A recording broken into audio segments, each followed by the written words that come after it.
আজকে আপনারা দেখাইমু কানাইঘাটের সীমান্তবর্তী সনাতনপুঞ্জি এলাকায় জলাশড়া নদীর উপরে একটা ব্রিজর এই ব্রিজটা আজ কবে শুরু হয়েছে আর কবে শেষ হইব সেই বিষয়টাই আপনারা আমরা দেখানোর চেষ্টা করবো। সুপ্রিয় দর্শক বন্ধু, আপনারা আমরা লগে থাকুক।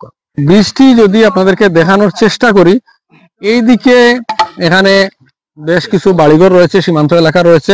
তো কানাইঘাটের উত্তরাঞ্চলের সীমান্তবর্তী এলাকার সবচেয়ে বড় এই জলাছড়া খালের ব্রিজ। তো এই খালের ব্রিজটা ইনশাল্লাহ হয়তো 1 বছরের ভিতরে এই ব্রিজটির কাজ শেষ হয়ে যাবে এবং এই অঞ্চলের মানুষের দুর্ভোগ কমবে। তো এখানে উপস্থিত রয়েছেন স্থানীয় ইউপি সদস্য আব্দুল মন্নান, তিনি তার প্রচেষ্টায় এই ব্রিজটি নির্মাণ হয়েছে। আমরা আব্দুল মন্নানের একটু অনুভূতি জানবো এই ব্রিজ সম্পর্কে। তো মন্নান ভাই, এই ব্রিজটা কবে শুরু হয়েছে আর কবে শেষ হওয়ার যদি একটু দর্শকরা হইন। ব্রিজের দায় আমার ওয়ার্ডের অনেক ফল ফ্রুট আছে, লেবু আছে, কাঁঠাল আছে, সুপারি আছে। এই ব্রিজের দায় মানুষের নিতে পড়ায়। এখান থেকে সুরেবাড়া যা যাইতে হইলে 50 টাকা লাগে, আর এই ব্রিজ হইলে 10 টাকা বিমাতে যায় সুরেবাড়া।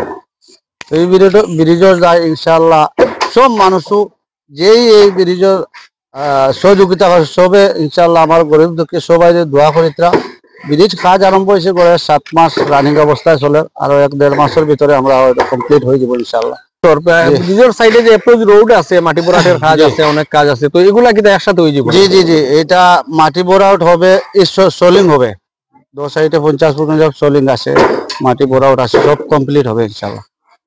যে কানাইঘাটর সীমান্তবর্তী সনাতনপুঞ্জি এলাকার সবচেয়ে বড় একটি ব্রিজ, এই ব্রিজটি জলাছড়া খালের উপরে এই ব্রিজটি নির্মাণ হওয়ার, আর ব্রিজের কাজ খুব শীঘ্রই শেষ হইব এবং ব্রিজের কাজ শেষ হওয়ার পরে এখানে ইট সোলিং হবে, অ্যাপ্রোচ হবে, মাটি ভরাট হবে, আরো অনেক কাজ হবে এবং সীমান্তবর্তী সনাতনপুঞ্জি গ্রামের রাস্তাঘাটের যে দুর্ভোগ ছিল, এই দুর্ভোগটা এই ব্রিজের কারণে দুর্ভোগ লাঘব হইব এবং এই অঞ্চলের মানুষ আর রাস্তাঘাটের জন্য কোনো কষ্ট করা লাগতো না। এই ব্রিজটাই রাস্তাঘাটের যে কষ্ট যেটা সেটা দূর করে দিব। তো আমি এই মুহূর্তে আসলে যদি কিছু বলি, যে কেউ বলবে যে ঠান্ডার সময় গরমের ওয়াজ, তো তারপরও আমি বলতে চাই যে বিশেষ করে আমাদের সনাতনপুঞ্জি রাস্তাঘাট কালপাট উন্নয়নের যতটুকু আমার মেম্বার সাহেব বা আমার ব্যক্তিগত পক্ষ থেকে যতটুকু সহযোগিতা করে আমরা অবশ্যই করে যাচ্ছি বা করে যাব।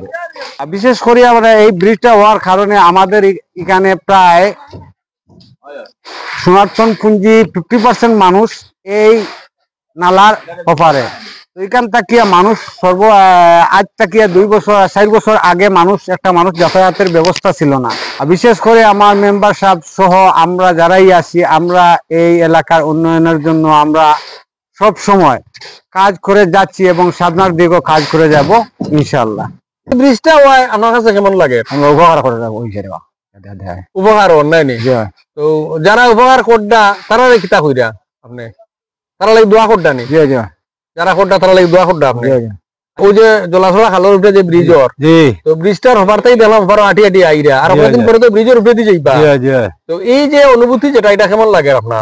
এটা তো বেশি ভালো লাগে। তাহলে তো আমার দেশের সভাপতি সাহেব বা আমরা মেম্বার সাহেবের থাকার সাথে আমরা খুব একটা একটা সুবিধাটা খুব বেশি ভালো ভালো আর কি। সামনে দিয়ে গালিগুলি লিয়া তো আমরা ভিতরে ভিতরে দিকে রাস্তা আছে, আমরা খুব একটা সুবিধা আর কি। সবর বাড়ি গাড়ি সবর বাড়ি আমরা গাড়ি যাইতে পারি জান উন্নত ব্রিজটা হওয়ার কারণে। আর কতদিন লাগবে এটা মাটি ভরাট করা, রাস্তার যে কাজ ইট সোলিং করা বা ব্রিজ বুঝাইয়া দেওয়া, এটা কতদিন লাগবে? ধরেন 15 দিন। 15 দিনে সব কাজ শেষ হয়ে যাবে? 15 দিন শেষ করে দেব। আচ্ছা, এরপরে এলাকার মানুষ গাড়িগুলি নিয়ে তারা যাতায়াত করতে পারবো সুন্দরে। আচ্ছা, ব্রিজের মান কি জানোর টেকসই কাজ ওর কিনা বেজান বালা করি। আর আমি তো এলাকার মানুষ, বুঝলেন না, এটা আমারই বুঝি এলাকার, আমার কাছে খুব ভালো লাগে। মানুষ যদি যাতায়াত করে, যাতায়াত খুব কষ্ট হইতো, এখন আর মানুষের কষ্ট নাই, তারা ঘরে ঘরে আপনার গাড়ি নিয়ে যেতে পারবো। আলহামদুলিল্লাহ, এই ব্রিজ হওয়ার কারণে আমরা অনেক আনন্দিত। এই ব্রিজ হওয়ার আগে এখন অনেক কষ্ট হয়েছে, গাড়িগুলো নিয়ে যাওয়া যেত না, অনেক কষ্ট হইতো। এটা এলাকার মানুষ অনেক কষ্টের মধ্যে আসলা। এই ব্রিজ হওয়ার কারণে আমরা অনেক আনন্দিত এবং এলাকার মানুষের চলাচল অনেক সুবিধা হইব। সুপ্রিয় দর্শক বন্ধু, আপনারা ভালো থাকুন, সুস্থ থাকুন এবং নিরাপদে থাকুন। সবাইকে ধন্যবাদ। আসসালামু আলাইকুম।